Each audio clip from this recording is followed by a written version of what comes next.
Hello, benders, beaver bears, and rabbaroos. Welcome to the best nation on all of the internet, Commander in General, where generally we talk about Commander. Today I have an earth-shaking new deck for you from the world of Avatar: The Last Airbender, and I'd be lying if I said that my inner child wasn't extremely happy about this one. I mean, you have to admit they did nail the flavor this time around. It's really cool to see all those characters I, and I'm sure many of you, know and love faithfully and flavorfully recreated in beautiful, high-quality cardboard. All those half-and-half creatures. I'm particularly fond of the turtle ducks myself, and getting to relive all the moments that as kids, and as adults, let's be honest, hit us right in the feels. I also think it's really neat to, among other mechanics in this set, have firebending, waterbending, airbending, and of course today's special, earthbending, all represented as their own separate ability. And our commander today is gonna unlock one more type of bending for us as well. That's right, metal bending, with Toph, the first metal bender. Toph has two pretty crazy abilities that are going to feed into some really nuts metal slinging shenanigans. But before we get there, let me just give a big thank you to everyone who has been supporting the channel recently. It's been really amazing to see the response in the last few videos. I could not be more grateful to you guys. All the liking, subscribing, sharing, all that does super help the channel. So please, if you do like this video, drop a big old boulder on that like button. The boulder feels conflicted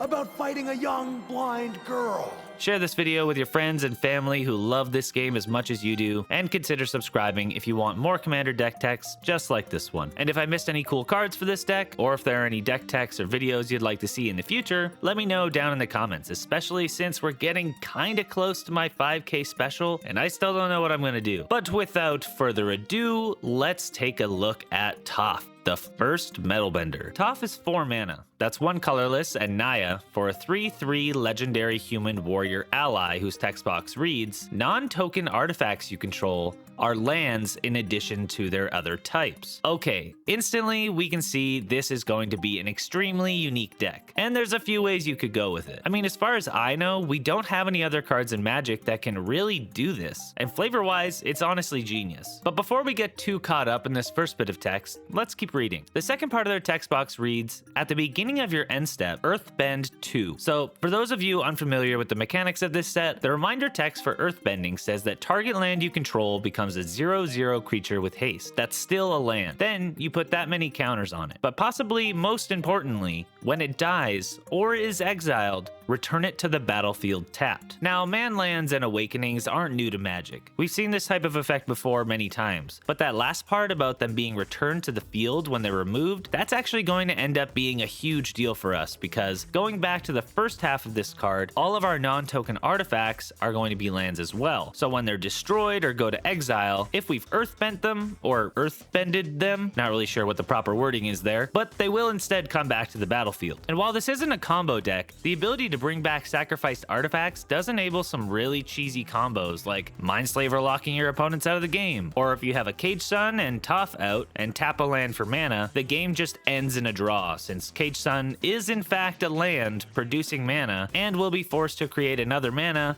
and another mana until the game just ends. And who doesn't love a good game-ending draw? Now, I think there are a few ways to go with this deck, like I said, but instantly, I knew what I really wanted to do, and that is to do what was never before possible. Use artifacts to abuse landfall triggers. You see, while it has become easier to do the whole land dance over the years, sacking and replaying lands, that is, I mean, hey, I just did a deck tech for it not that long ago with Sorrel. But in general, these abilities are balanced around only being able to play a couple of lands per turn, usually only one, which is why those decks have to play a ton of abilities that let you play multiple lands per turn, or something along those lines. Something to enable you to push past your regular limits. But you aren't limited in any way by the number of artifacts you can play per turn, as long as you have the mana to play them. That being said, we are also going to be playing fetch lands and such that will also trigger our landfall stuff as well, since that'll just give us another avenue to get these triggers, which when we factor in lands and artifacts, that leaves us with a crazy amount of ways to get these triggered effects. And if you can't afford fetches,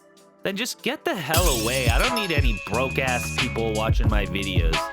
Nah, of course, I'm just joking. Hell, I know I can't always be buying more and more fetch lands, so please, just play proxies. Otherwise, if you are someone who is against proxies, then you can just stop watching my videos and get the hell out of here. Yet again, believe it or not, I am joking. Surely you can see I jest. I am hereby joshing you fellows, giving ye old run around to thee and thine, pulling thine metaphorical leg as it were. These days there are actually tons of other budget-friendly options like Evolving Wilds, Escape Tunnel, Panorama Lands, Landscape Lands, Terramorphic Expanse. Bounce lands are also great for doubling up on landfall triggers as well. But enough of that, let's get specific about our game plan here. I want to take tons of what I'll be calling Pebbles and Rocks, which are these 0 to 2 mana artifacts that are able to sacrifice themselves in sort of a cantrip style way to draw through our deck and fill our graveyard. That's step 1. Step 2 is having some built-in graveyard synergies so that we can recursively be playing and sacrificing all of these Pebbles and Rocks. And step 3 is accumulating a ton of landfall triggers to either gain us incremental advantages or ping our opponents into oblivion. And should we need some big game-ending swings, then we can play a couple of choice big spells like Wake the Past and return all of our artifact cards to the battlefield for one last big game-ending play. The other more common way I've seen this deck built is to focus more on the earthbending and play more of an attacking style deck where you get lots of creature tokens and proliferate the counters on your lands. That's really cool too, honestly. But I was inspired to do something a little bit different today, so that's what I'm going to do. Now, there is one gigantic glaring problem with this deck, and that is actually just how unique Toph is as a commander. Sure, we can keep cycling through our deck when Toph isn't on the battlefield, and we can still play actual lands to get landfall triggers, but without Toph, our strategy is going to be fairly slowed down. And unfortunately, there really isn't much we can build in terms of redundancy for this specific type of effect. But we can build in some other small strategies to be able to switch to when we need to, and we can build in protection so that when our opponents try to remove her from the table, we're ready. So I'd like to start by taking us on a walk through the aforementioned rocks and pebbles. Some of these are going to have other effects which may or may not come in handy, like the Spellbomb cycle, which can gain you some life, deal some damage, or make a man land. But in general, the play pattern we're looking for here is play an artifact for very cheap, sacrifice it for very cheap, and most of the time, draw a card. We aren't really going to care too much about getting the special effects on them. We just want to pay that one colorless to draw a card and then chuck it in the bin. Some of the newer versions of this cycle, such as the Skullbomb cycle and the Kaladesh Implement cycle, they have the card draw built into the effect, so we don't actually have to choose, which is favorable. There's also the Baubles cycle in Mishra's Bauble, Urza's Bauble, Conjurer's Bauble, and Wayfarer's Bauble. The Egg cycle in Mossfire Egg, Sungrass Egg, and Golden Egg. There's Chromatic Sphere, Chromatic Star, Mind Stone, Instant Ramen, Commander Sphere, Ichor Wellspring, Lotus Petal, Fountain Port Bell, World Map, and the list goes on and on. There are some that let us search for lands or make treasure or mana instead, like Expedition Map, Mycosynth Wellspring, Prize Statue, or Heaped Harvest, and I left some of the best options for last. Haywire Might is a great little piece of interaction for us, letting us exile either a non-creature artifact or non-creature enchantment. All Fate Scroll, which does cost 7 to activate, but does let us draw cards equal to the amount of differently named lands that we control. And with all of our artifacts being lands, this could be a huge swing for us. And it's just super cheesy, which you know I love. In the same vein, Survey Mechan is also a super fun cheesy option for us. Its cost is actually reduced based on the number of differently named lands that we control, so it's not unreasonable to think that we're going to be activating this for 0 every time. And at the low price of 0, the effect is fantastic. It says that we can deal 3 damage to any target, draw 3 cards, and gain 3 life. I would say that this one is a great target for that earthbending as well, since it's a great effect to recur, and it's also hexproof, so it's even more protected. Hourglass of the Lost, provided we don't tap it too many times, can bring us back all of our 1 or 2 mana rocks we've been tossing in there all game. And if it's earthbent, then we can just keep doing this. I don't mind Hedron Archive either, even though it is a bit more mana. It still draws us 2 cards and can also just be a decent mana rock. And lastly, since our artifacts are lands that don't tap for mana, cards like Chromatic Lantern, which let our lands tap for any color, actually turns those artifacts on so that we can begin to use them like actual lands and tapping them for mana, which I do think is an easy distinction to miss. Without something like this, your artifacts do not tap for mana. While it's only for 1 turn, we can also do this with Elsewhere Flask, which will draw us a card off the bat, but also we can sack it to turn all of our lands into the chosen type until the end of of turn, letting us tap them for mana. And while we're on the topic, this type of effect could be really explosive for our deck, so playing cards like Yavimaya, Cradle of Growth, or even Urborg can be a great way to turn our artifacts on. Dryad of the Elysian Grove does this as well as letting us play an extra land per turn. Dunechanter does this as well as letting us self-mill to throw rocks in the yard. Miria Scholar of Antiquity is a slam dunk here for us because not only does she make our artifacts tap for mana, but also lets us tap non-token artifacts to exile our library's top card and play that till end of turn. And yet another 3-drop that ticks all the boxes. Wrenn and Realmbreaker passively make our lands, and by extension our artifacts, tap for any color. And their 3 abilities respectively are to animate a land, mill 3 cards and return one of them to our hands, and the ultimate makes it so that we can not only play lands from our yard, but also cast permanent spells from the graveyard as well. So a really great one here for us all around. If we do end up getting that final emblem, we can just basically keep looping our pebbles and rocks from the yard to the battlefield over and over again. Being able to get these cards back from the graveyard is going to be essential for us here if we want to keep building on our advantages. So firstly, in our mana base, cards like Buried Ruin, Ishgard the Holy Sea, and Balaged Recovery are great supplemental options to add to our mana base. But more substantial options like Goblin Engineer not only tutors something to the yard, but also lets us pay 1 red and then tap them, sack an artifact, and put one from the yard with mana cost 3 or less to the battlefield. Similarly, Queen Kayla bin Krug has this big showy ability that says that we can discard all of the cards in our hand, then draw that many. After that, we may choose an artifact or creature card with mana value 1, 2, and 3 that were discarded this way and return them all to the battlefield. Scrap Trawler is going to be a fantastic one for us as well, especially for those 3 and 2 mana rocks, just to squeeze as much advantage out of those triggers as we can. Already, Scrap Savant is yet another fantastic planeswalker for us here in this deck. Their first ability lets us rummage up to 2 cards, not only letting us fill our yard, but also giving us some card selection. The second ability lets us sack an artifact to return one of them from the yard to the battlefield, and if you can get there, the ultimate ability says that whenever an artifact is put into your graveyard from the battlefield, return it at the beginning of the next end step, which is just insane. Once again, if we can get there. But if not, those first 2 abilities are more than worth it. And a great new card from Blind Eternities, Ice Till Explorer is an insect creature who lets us play an extra land every turn, which is nice, play lands from our yard, which is once again nice, and thirdly, has a landfall trigger that makes us mill a card when we play a land, also helping us fill our yard. Dang, that's a 3 out of 3 nice, folks. Nice. And now a couple of more obscure ones that honestly I hadn't even heard of until I started building this deck. Firstly is Trove Warden, who is a 4 mana vigilant 3/4 cat beast with a landfall trigger that says, whenever a land enters the battlefield under your control, exile target permanent from your graveyard. And then when they die, we return all cards exiled with it onto the battlefield under the control of that card's owner. So a pretty sweet little card that over time could make for a pretty big play. Ariok Salvagers works pretty well for us since most of these little rocks and pebbles are going to be 1 mana or less, and if we just need to keep the engine going, I think 2 mana is a fair price to pay. And lastly in this section is Salvaging Station, which is a 6 mana artifact that has this first ability that says to tap it, and when we do, we can return target non-creature artifact with converted mana cost 1 or less from our yard to play, which already is pretty great for us. But then it says that whenever a creature is put into the yard from play, we may untap Salvaging Station. Now the cool thing about this one is specifically with Toph, our artifacts are exactly what we want them to be when we want them to be it. So we can animate something like Spell Bomb with Toph and then have another rock, let's say Skull Bomb, sack the Skull Bomb, return it with Salvaging Station, sacrifice it again, sacrifice the Spell Bomb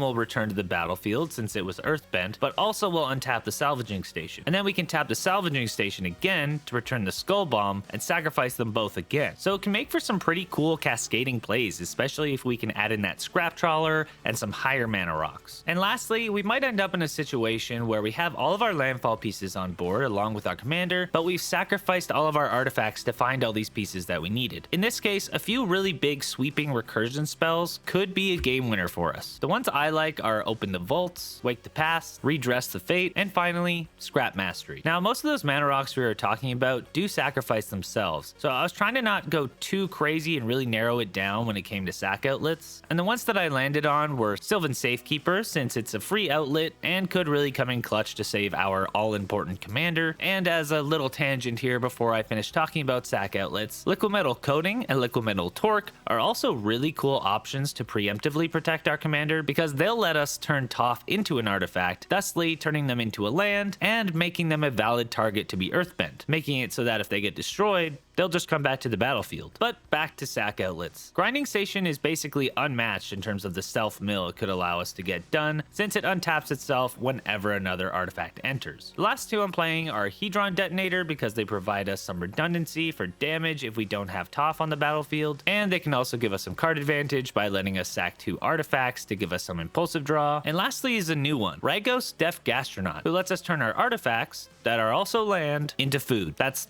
so many layers deep. I'm having trouble even imagining what that might look like a metal mud pie or something. Anyways, he lets us sack food to deal 3 damage to each opponent, which is quite a bit, especially when you consider that last line of text that says at the beginning of your end step, if you gained life this turn, you get to untap Ragos. Now, this would involve sacking another artifact to gain life, but provided you have the resources, it's pretty sweet. Speaking of resources, we do have a few cards that are going to lighten the load on us mana-wise. Firstly, cards like Cloud Key and Foundry Inspector can cheapen the cost of our spells all the way down to 0, which can really help keep those wheels spinning, along with Blossoming Tortoise that can not only mill us to fill the yard, but reduces the cost of activated abilities of our lands, and by extension, our rocks, so that we can sacrifice most of them for free. And as a little bonus, it buffs our land creatures as well. Roiling Regrowth can double as a sacrifice trigger for one of those rocks and grab us a couple of lands. But things really start to get nuts when we add in cards like Crime Novelist, Tireless Provisioner, and Lotus Cobra, which are going to passively make us mana as we make this big ol' wheel keep on turning. And as a bonus, if you're playing Springheart Nantuko with a few of these, well, you basically just sneeze too hard and you go infinite if that's your vibe. And speaking of landfall triggers, let's finally get to it. We've built the engine, now show me the payoff. Well, in terms of damage to our opponents, my favorites are Sabotender and Tunneling Geopede since they come down for so cheap, but Tanuk Memorial Ensign and Valakut Exploration have the same damage, plus a little bit of extra card advantage tacked on, which is super appealing. If you are more into the earthbending side of this deck, which once again also provides us with the defensive ways to protect and recur rocks, then Toph Earthbending Master is of course a really cool option. They have a landfall trigger which stacks experience counters on you, then whenever you attack, doesn't need to be Toph attacking by the way, then you earthbend equal to the amount of counters that you have. Late game, this can be a really cool way to turn your army of rocks into an army of rocks that can attack people. Lastly, Rydia, Summoner of Mist, will let us speed through our deck with all of our pebbles and rocks, and as a few enhancers, Traveling Chocobo can let us not only get rid of our lands from the top of our deck, but also double up on landfall triggers, which is great, and Panharmonicon, with our artifacts being lands and all, will actually double up on our landfall triggers as well, which is fantastic. Similarly to Traveling Chocobo, Mystic Forge will let us instead run through all of the artifacts that might end up on top of our deck, and if we hit a little pocket of them, it could end up being pretty explosive. And one last piece of card draw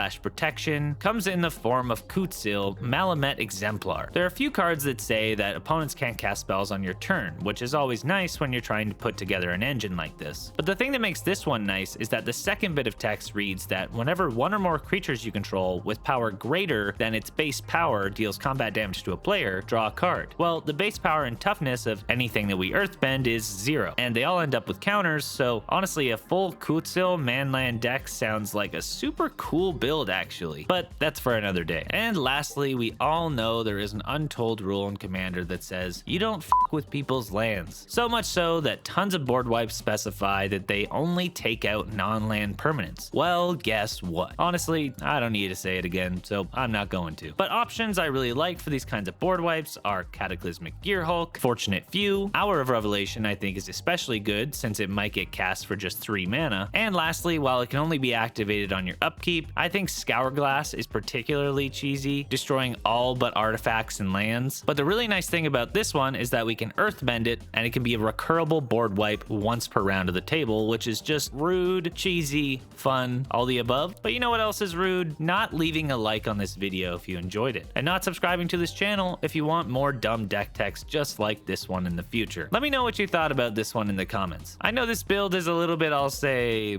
unconventional, but I think it's an interesting angle on a new commander I'm sure we'll be seeing a lot of for a little while. Make sure to check out that full deck list down in the description, along with all those cards down in the maybe board that might suit your style a little bit better than mine. Thank you for watching my Toph, the first Metal Bender deck tech. I hope you enjoyed this one, but either way, this has been Commander in General, and I will see you in the next one. Peace.